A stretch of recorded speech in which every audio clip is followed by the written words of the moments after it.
এবার ভারতের নাকের ডগায় সাবমেরিন মোতায়েন করছে চিরশত্রু পাকিস্তান। নাকের ডগা বলতে বোঝাতে চাইছি বঙ্গোপসাগরে, কিন্তু এখানে তো পাকিস্তানের জলসীমা নেই।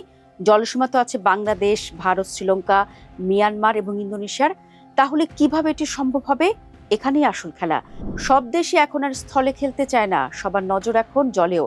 আর ভারতকে চোখে চোখে রাখতে বঙ্গোপসাগরের বড় জলসীমা আর কি হতে পারে পাকিস্তানের কাছে। খবর হলো, পাকিস্তানের নৌবাহিনী তাদের আধুনিকায়ন কর্মসূচির অংশ হিসেবে বঙ্গোপসাগরে সাবমেরিন মোতায়েনের পরিকল্পনা করছে। বিশেষ করে চীনের সহযোগিতায় তৈরি অত্যাধুনিক হ্যাঙ্গর শ্রেণী সাবমেরিন এই পরিকল্পনার মূল চালিকা শক্তি। ঐতিহাসিকভাবে আরব সাগরে পাকিস্তানের শক্তিশালী উপস্থিতি থাকলেও বঙ্গোপসাগরের দিকে তাদের এই নজর নয়াদিল্লির কৌশলগত চিন্তাভাবনাকে পুনর্মূল্যায়ন করতে বাধ্য করছে। শ্রীলঙ্কান ভিত্তিক সংবাদ মাধ্যম দ্য মর্নিং এর প্রতিবেদনে বলা হয়, নতুন সাবমেরিনটিকে পাকিস্তান নৌবাহিনীর জন্য গেম চেঞ্জার হিসেবে আখ্যা দিয়েছেন কমোডোর ওমর ফারুক। তিনি জানান, পাকিস্তান মোট 8টি হ্যাঙ্গর শ্রেণীর সাবমেরিন যুক্ত করার পরিকল্পনা নিয়েছে। চীনে কমিশনিং এর পর পাকিস্তানের প্রথম হ্যাঙ্গর শ্রেণীর সাবমেরিন গত সপ্তাহে করাচিতে পৌঁছেছে। এর মধ্যে পাকিস্তান নৌবাহিনীর শীর্ষ কর্মকর্তা কমোডোর ওমর ফারুক ইঙ্গিত দিয়েছেন, নতুন এই সাবমেরিন ইসলামাবাদকে বঙ্গোপসাগরে উপস্থিতি বজায় রাখার সক্ষমতা দিতে পারে। 1971 সালে যুদ্ধের পর পাকিস্তানের নৌ উপস্থিতি মূলত উত্তর আরব সাগর কেন্দ্রিক ছিল। অন্যদিকে বঙ্গোপসাগর দীর্ঘদিন ধরেই ভারতের জন্য একটি গুরুত্বপূর্ণ কৌশলগত অঞ্চল। ভারতের পূর্ব নৌ কমান্ড, আন্দামান ও নিকোবর দ্বীপপুঞ্জ এবং গুরুত্বপূর্ণ সামুদ্রিক বাণিজ্য পথের কারণে অঞ্চলটির গুরুত্ব ক্রমাগত বেড়েছে। দর্শক, এখানে একটি গুরুত্বপূর্ণ বিষয় হচ্ছে বাংলাদেশ। প্রতিবেদনে বলা হয়, বঙ্গোপসাগরকে ঘিরে পাকিস্তানের আগ্রহ এমন এক সময় সামনে এলো যখন বাংলাদেশ ও পাকিস্তানের মধ্যে কূটনৈতিক, বাণিজ্যিক ও সামরিক যোগাযোগ বৃদ্ধি পেয়েছে।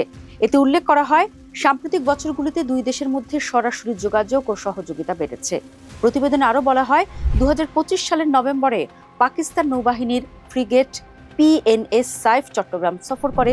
1971 সালের মুক্তিযুদ্ধের পর এটিই ছিল বাংলাদেশে কোনো পাকিস্তানি যুদ্ধ জাহাজের প্রথম সফর। তবে প্রতিবেদনে স্পষ্টভাবে বলা হয়েছে, বাংলাদেশ পাকিস্তানি নৌ সম্পদকে আশ্রয় দেওয়ার বা সামরিক সুবিধা দেওয়ার বিষয়ে সম্মত হয়েছে এমন কোনো ইঙ্গিত নেই। যদিও সামরিক সহযোগিতা, গোয়েন্দা তথ্য বিনিময়, যৌথ মহড়াকে প্রাতিষ্ঠানিক রূপ দিতে দুই দেশ পারস্পরিক প্রতিরক্ষা চুক্তি নিয়ে আলোচনা করছে বলে বিভিন্ন প্রতিবেদনে উল্লেখ করা হয়েছে। কেন গুরুত্বপূর্ণ পাকিস্তানের পরিকল্পনা? দর্শক, চলুন সেদিকে একটু নজর দেই।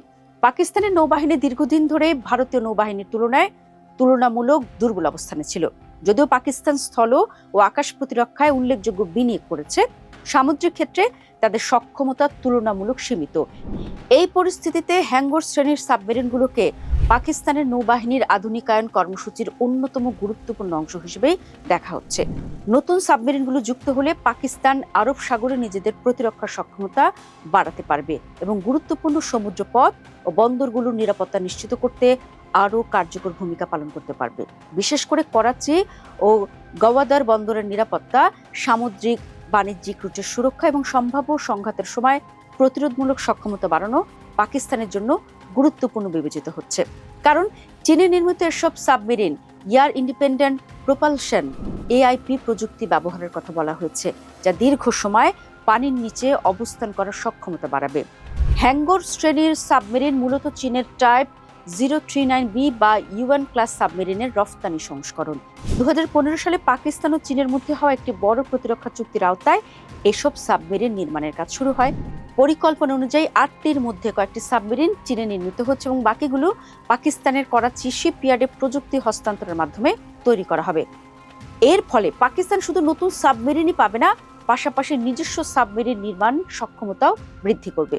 দর্শক, পাকিস্তানের এই উদ্যোগকে বোঝার জন্য ভারতের নৌ সক্ষমতার দিকে তাকানো প্রয়োজন।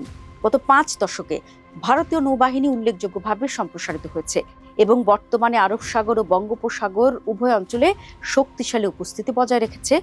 ভারতের হাতে রয়েছে বিমানবাহী রণতরী, পারমাণবিক শক্তিচালিত সাবমেরিন, ডেস্ট্রয়ার, ফ্রিগেট এবং অত্যাধুনিক সামুদ্রিক নজরদারি ব্যবস্থা।